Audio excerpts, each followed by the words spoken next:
about to embark on a journey, not just through space and time, but through the very fabric of human perception. Imagine a world where the familiar becomes strange, and the strange becomes familiar. A place where the boundaries of reality blur, and the only limit is your imagination. This is a voyage into the heart of the unknown, where every turn reveals a new perspective, and every story challenges what you thought you knew. Welcome to Bold Perceptions, where we explore the myriad ways people see the world and discover that sometimes the most extraordinary adventures lie just beyond the horizon of our own understanding. Guten Tag from Salzburg. Beautiful train station.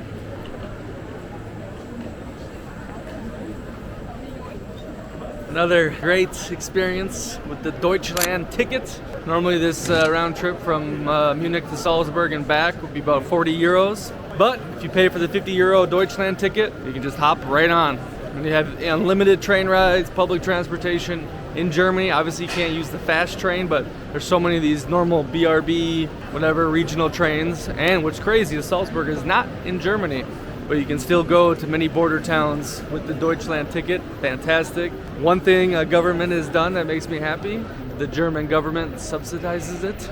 I think they're trying to get rid of cars, make people take public transportation. And that is the one problem. You need to get on the train more fast because it packs up. There was people down there for like a 2-hour train ride that were standing the whole time because there's not enough seats. Because the best part about that Deutschland ticket and the worst part is that you don't need to purchase, reserve any tickets. You can just hop on whatever train, which saves me a ton of time, but make sure you get there early. Anyways, Salzburg, let's see what happens.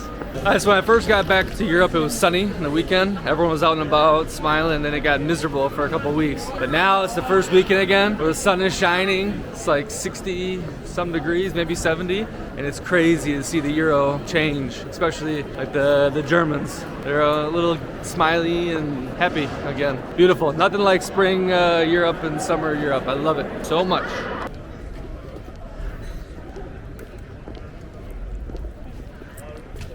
I'll tell you what, that train ride was freaking beautiful though. Lots of villages, you can see the Alps, looked amazing. I put like 2-3 cities on a list I need to see that I never heard of on the way here that looked absolutely gorgeous. And Salzburg looks like it's just surrounded by the Alps. Amazing.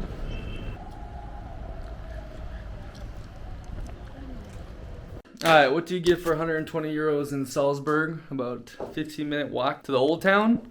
There's a door. Bathroom. I mean, not terrible. Little garden. This is probably the only decent deal I found. Everything else was like 300, 400 euros a night. I said, what? I remember when you could go to practically any city in Europe and pay 50 euros and you're guaranteed something like this. Solid, you know, within walking distance to the old town. You have a bed, you have a bathroom, it's clean. 50 euros. Now this is 123. What's going on? I'm not in Vienna, I'm not in the capital, you know, Salzburg. Yeah, touristy and whatnot, but it's everywhere you look now. You need to pay minimum 100 euros to have something decent. I was even seeing hostels go for like 30 euros. Hostels in Europe. That's like 5 euro, 10 euro at the most. You know, you share rooms with people. Crazy. I don't know how the Europeans are traveling if that's the case. But Hakuna Matata, not a bad spot. We're here for one night and we're gonna stay all day Sunday, take the train back home, stay in Munich. See, you gotta be thinking smart now until these prices get figured out.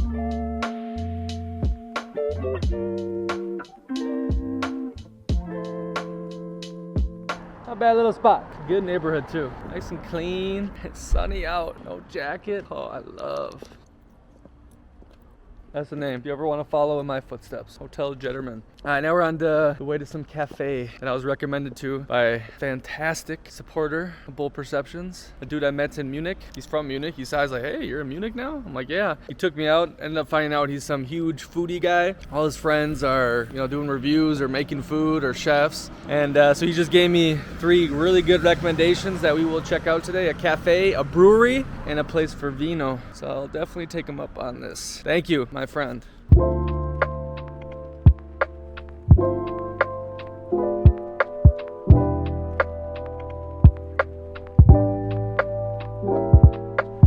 Seriously though, what is with the euros and the baggy clothes? That's all I see now. All the young people, it's like in the early 2000s, everything's baggy. Very interesting trend, but I do like how they're wearing a lot of USA stuff. You know, it's old college sweatpants or sweatshirts, so at least we have that.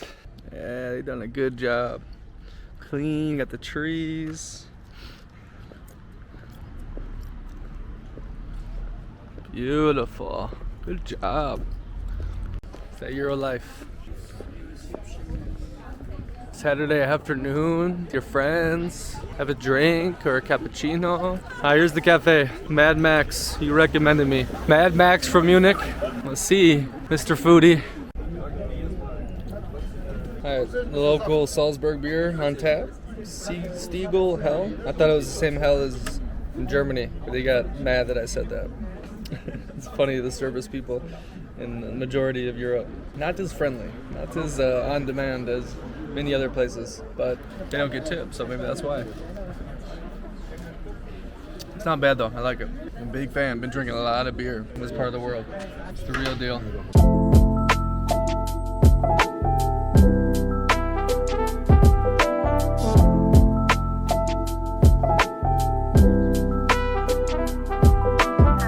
Hi, Mad Max. You're 0 for 1, unfortunately. Beautiful scenery, good vibe, you know, Euro Cafe. Food was average at best. Beer was tasty though. Don't mind the beer. But 0 for 1, Max. You have 2 more chances. You need to get 2 for 3. Otherwise, I'm disowning your foodie, cultural traveler status, okay? Yes. Euro Park life. Lovely.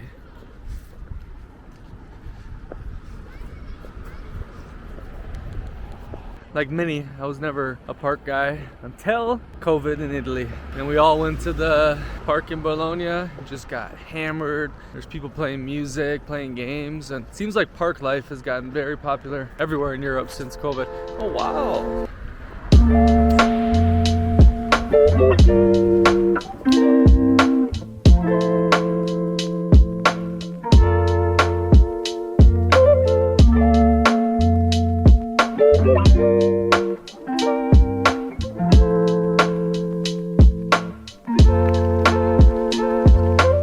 Alright, I think Botanical Gardens. Heard this is the spot to see.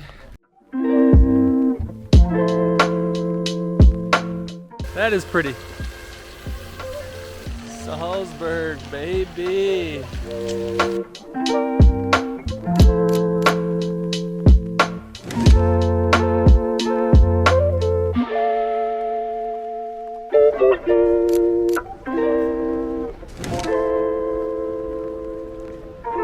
We're in the Bila. I think this is like the Edeka of Austria. Good selection, my friends. Yeah, I think he likes.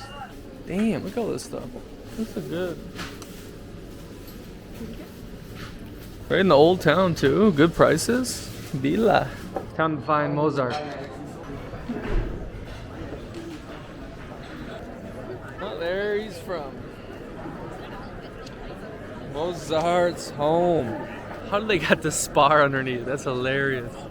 That's like a supermarket. Wonder which room it is, do you think? One with the open doors, window?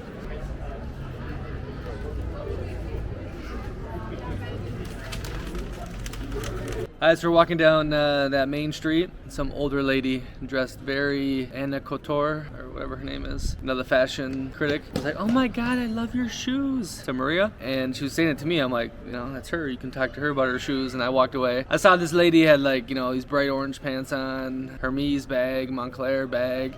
And I was like, okay, what's going on here? And then so she starts talking to Maria, and then she starts name dropping, and she's like, hey, just go on YouTube, look this up. And it was like her and Tom Cruise, and she's like an artistic director for like movies and whatnot. It's like, what the hell? But she's a nice lady. I mean, seemed friendly. She wanted to name drop, but she's like, you gotta go to Red Bull Hangar. I guess not many people know about it. And then there's an Arnold Schwarzenegger like clubhouse on the 2nd floor that's hidden. She said go to that. And then the famous hotel here, if you go to the 7th floor, you can have drinks on the top and has like the best views. And I saw that hotel right across the bridge, and it looks nice. She's like, yeah, that's where, you know, we all stay, Tom Cruise and I and everyone. I was like, okay. She's funny, but it seems like that happens a lot in Europe. All of a sudden you meet some creative characters, and it's cool. She gave us good recommendations, and we're about to check them out now. We'll see if she's bullshitting or not. But thank you, mysterious lady on the main streets in Salzburg.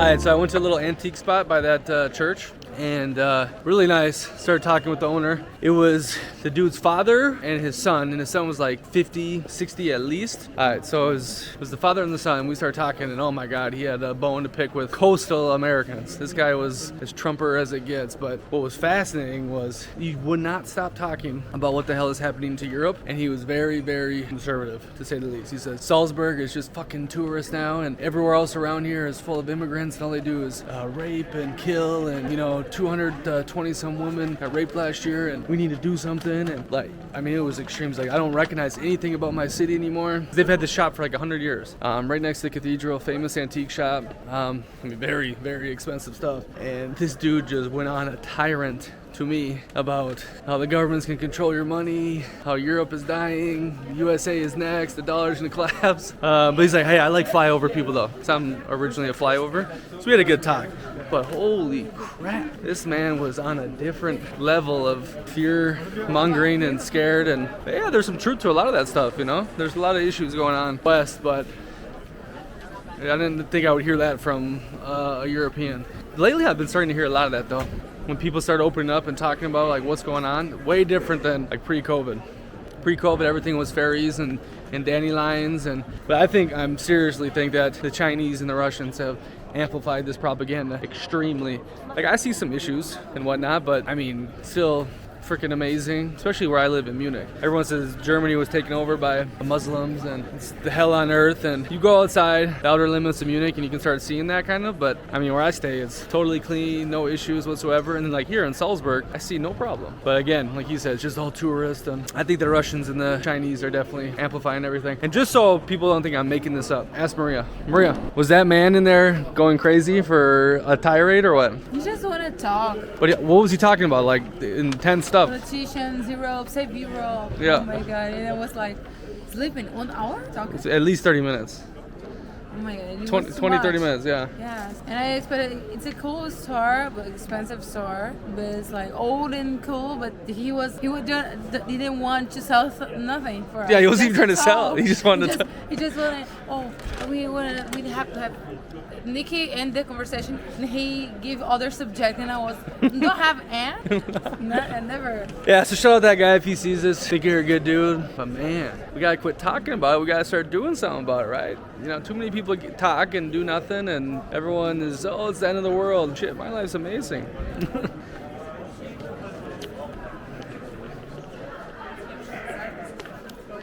Another interesting thing too, and it was well into our conversation, so I don't think it was a selling technique. He's like, because these dudes been owning the store for 100 years, and he's 56 years old son, and he says, dude, it's different. Like in the 80s and 90s, the American either didn't ask for the price or told him the price and said, good, let's go. He said nowadays every American wants to bargain, or they say, do you get a VAT refund? And he's like, I can just tell the Americano's not just flush with cash. And I said, wait a second, in the 80s and 90s, the Americans that were traveling to Salzburg were of a lot more wealth than all the budget airline flying there is nowadays. Your normal everyday American didn't have access to traveling as much as they do now, right? It's like, okay, that kind of makes sense. But I do find that interesting, that he has noticed the wealth of the Americano has gone down a little bit. But I chalk it up to there's just more normal Americans traveling. Like, look at me, a Minnesota boy who's traveled the world. Could have never done this in the 80s and 90s without a phone with the data, being able to work online, Airbnb, the Ubers, Google Translator. It's a whole different freaking game, right? So of course, the floodgates have been opened up a little bit.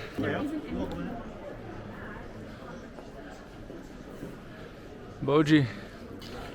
I bought a decent amount of stuff from Boji Milano. I don't know if that's pronounced right. And my lovely Italian girlfriend, when we were dating, who studied fashion, did some modeling. She told me, Nick, Boji is like the shittiest Italian fake nice stuff you can get, basically. And they got caught with using Turkish makers, so not made in Italy, and some Chinese crap. I have a couple suits for them. Like when I first went to Italy, I'm like, I need an Italian suit. And I saw that store, I'm like, oh, this looks good, Milano. So I got a couple, and they're still decent, right? And I've gotten some decent pants and shirts, but then now that I think about it, both those pants I don't have anymore. They either broke or they're just not that good quality. And then like a shirt or two that I don't wear anymore. So Boji Milano, I see it in every tourist spot, is not good Italian wear. It's like basically like a little higher end Zara, I think, but they charge like they're a designer.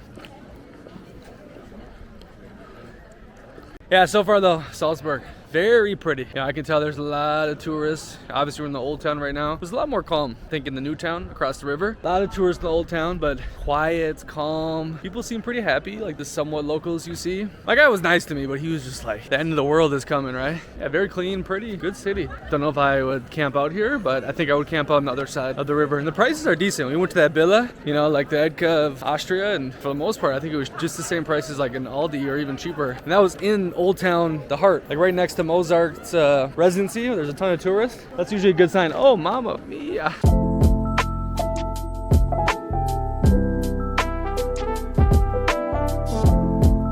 There is so much Mozart things around here. Every store called Mozart, restaurants are, tons of museums, so much souvenirs for Mozart. I wonder what he was like back in the day. Like if he was like a Taylor Swift, you know? Or like if everyone loved him, or if he had some critics. Like imagine being a Salzburg and like hater. Now this whole city is draped in it. Like that's all it is. It's Mozart City basically. Pretty cool. I'm curious to see if he had haters or people that said like, oh, he's not as good as Beethoven, or you know, he's crazy, and look what happened. He's a god now. We got Palace Row right here. Wow, that's nice spot to have a home. This cute little bridge too. What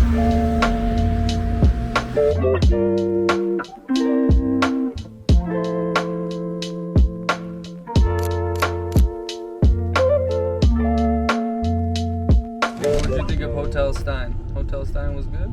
Hotel? Which our The rooftop. The rooftop. Rooftop. Amazing. Rooftop Hotel Stein. Yeah? Guys, you have to go there if you're coming here. It's amazing. The Pearl there. It's the best that I tried all my life. Pretty good prices too for such a prime location. It was like €9 for an Aperol, you know? I expected more, way more. Yeah, and they were good service, nice people. Mm-hmm. Everything clean. The view, it's amazing. You have a view for the castle, river, Mountains. It's mountains. It's a privilege view. You have to go there if you're coming to Salzburg. Yeah, and like to get a table, I think you need to reserve. But they snuck us into the bar outside, and it looked like they were sneaking in a lot of people. But I would definitely try to make a reservation on a weekend for sure. Yeah, you just don't have the look like Nikki have to have a beautiful and perfect Brazilian set. Oh, that's why we got in. But you will appreciate your company there. Just not like me, of course. Alright, Red Bull. We're going to the Red Bull Museum hangar. It's near the airport. It's gonna be a party. We arrived at the Red Bull hangar.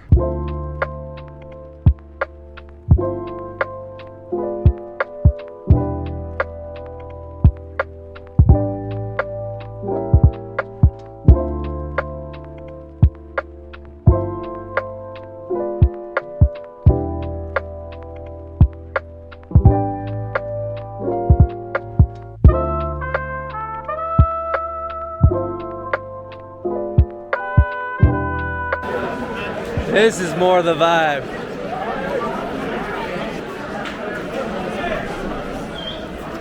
Hi, Mad Max. You're 1 for 2. That's what I'm talking about. You're 1 for 2 now. Alright, so you buy coupons, you get this, and you clean it. How do you clean it?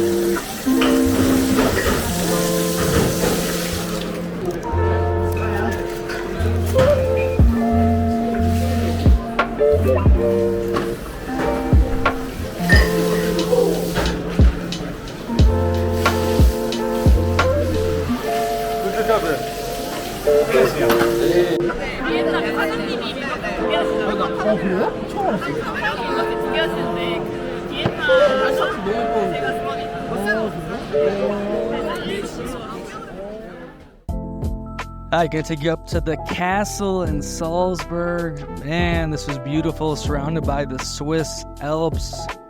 We met 2 Ukrainian boys up there. They've been in Salzburg since the war started. One's about to turn 18. Think about that though. Whole life uprooted. Good view. It was one of the kids' birthday. I gave him a beer, but yeah, beautiful castle experience. A lot of history up here, and look at those views, man. Ooh, the Alps, gorgeous. I love it.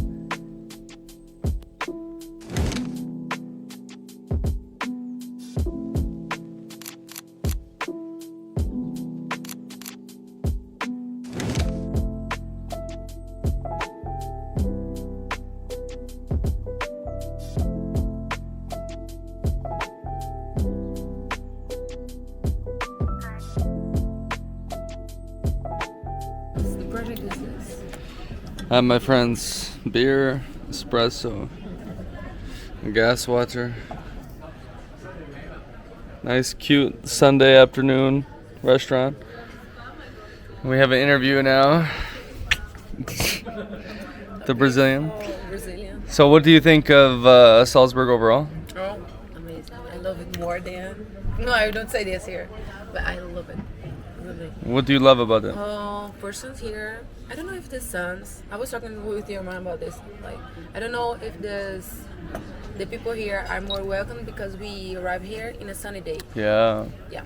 And in all the days in Munich are really cold and we can't go out and swim and nothing. So we are here. People are more festive, happy. They drive the cars and they're all day are smiling. They are driving the cars and they are smiling. They're appreciating the time, and we look at them and they're happy, you know. And they are welcome too. We arrive at the places and they happy. They do everything.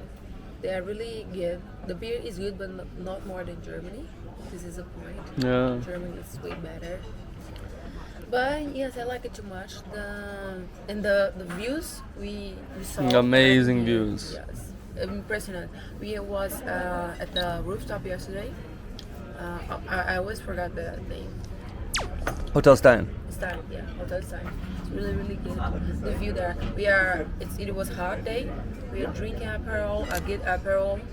In Brazil, we don't have good Aperols. Bad Aperol. Yes, yeah, bad Aperol. I just like it here. And we are seeing the mountains, but the day it was hot. People and enjoying the sun, the river, the sun. Amazing. I really like it. If you are thinking to go here, this is your decision. You have to come here. It's amazing. Overall, because you've been to Portugal, what do you think of Europe now after a couple of weeks in Germany and Austria? And it was different experiences when I go to the Portugal. I was there to like work, you know, to show my article in Coimbra. too? And I was alone for 13 days. It was completely different. But let me see. I don't know if the prices in restaurants in Portugal are better. Cheaper, yeah. Yeah, more cheaper. Here it's more expensive, especially in Munich. Here, I think it's more cheap than Munich. Yeah, Munich is expensive. Yes. Portugal, the prices, the food in Portugal is really good. I prefer more because here's just sausage and beer all the time. What do you think about the differences of German, Bavarian, Austrian compared to the Brazilian? Like the vibe, the people? On sunny days, they are really, really Brazilians, Austrians. They're happy and welcome. But not today. You said the people were mean to you at the hotel. Oh yeah, just one. But I don't know. Just one person. We put all the people in just one person because all of them yesterday in that place we are drinking in the Augustiner, really good experience there. The brewery, Yeah, beer garden. they are very welcoming with us, and they all the just this is funny. All the time I'm walking and I ask for help. The first question is like, why I need your help to do this, and they ask the first thing is, where are you from? I say I'm from Brazil, and they say, God, you're from Brazil. They're so excited because I'm from Brazil, and this is good because always, it's not always, but sometimes when we don't travel, people that don't travel in Brazil think that they have a bad perceptions about us, and I'm always welcoming. They are always welcoming with me, you know. What do the people think? They think there's bad perception? Yeah, for Brazil, of course. What? You know, what is their perception if you don't? Naughty girls. No, serious. What is your perception? Yeah, crazy, chaotic, dirty, dangerous. You know, third world. It's different, no? Especially in João Pessoa, the city I live. So they expected this, but with me, especially with me, the experiences are good. But the difference is like I think that big question, no? The difference between Bavarian people and Brazilian. I didn't find too much. If it's a sunny day, all people are happy. Yeah. So if it's a cold day or they working, they are more focused. Just as, but I didn't find they are really welcome with me. I expected. They are really rude. It's our perceptions from Brazil. Germany, especially Germans and Russians, are rude, but this didn't happen. Oh. It's fine? Yes. Oh, thank you. I like that one. Conscience. Danke, my friend. Enjoy it. See.